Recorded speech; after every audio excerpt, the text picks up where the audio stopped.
जय श्री राम मित्रों। आज की हमारी कहानी है भगवती तुलसी के विवाह की कथा। कहानी को अंत तक जरूर सुनिएगा। तुलसी से जुड़ी एक कथा बहुत प्रचलित है।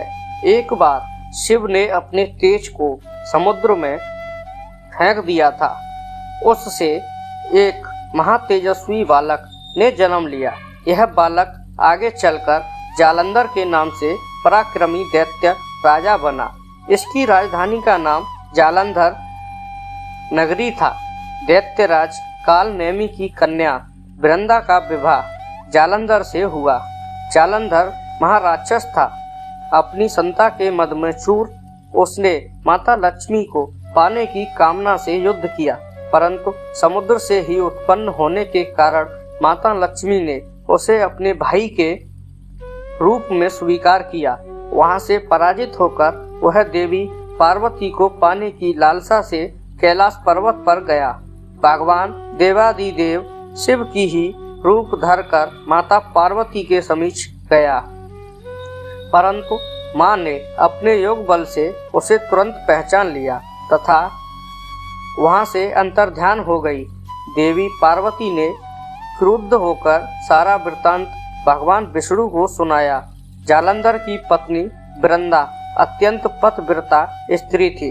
उसी के पतिव्रत धर्म की शक्ति से जालंधर न तो मारा जाता था और न ही पराजित होता था। इसीलिए जालंधर का नाश करने के लिए वृंदा के पतिव्रत धर्म को भंग करना बहुत जरूरी था। इसी कारण भगवान विष्णु ऋषि का वेश धारण कर वन में जा पहुँचे, जहाँ वृंदा अकेली भ्रमण कर रही थी।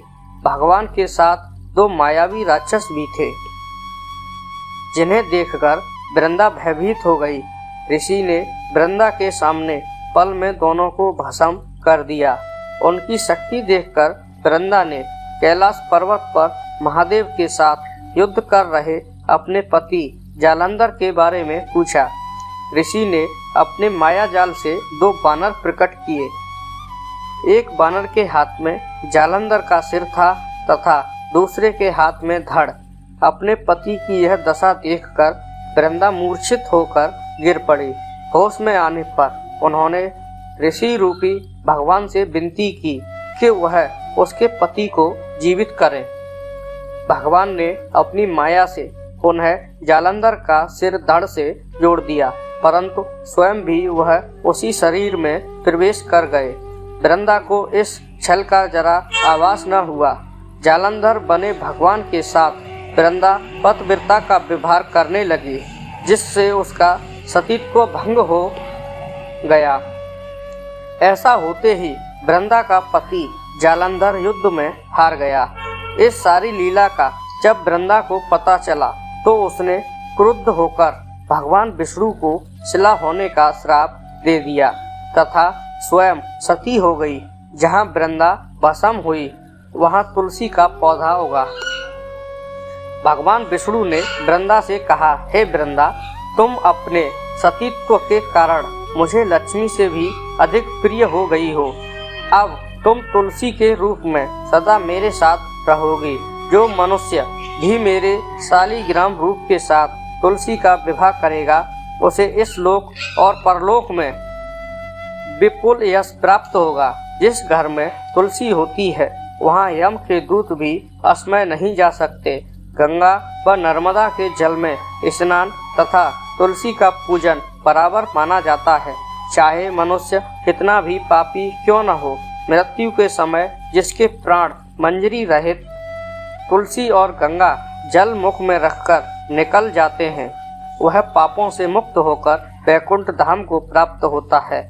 जो मनुष्य तुलसी व आंवलों की छाया में अपने पितरों का श्राद्ध करता है, उसके पितृ मोक्ष को प्राप्त हो जाते हैं।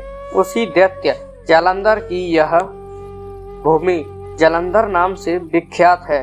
सती वृंदा का मंदिर मोहल्ला कोट किशनचंद में स्थित है। कहते हैं इस स्थान पर एक प्राचीन गुफा थी जो सीधी हरिद्वार तक जाती थी।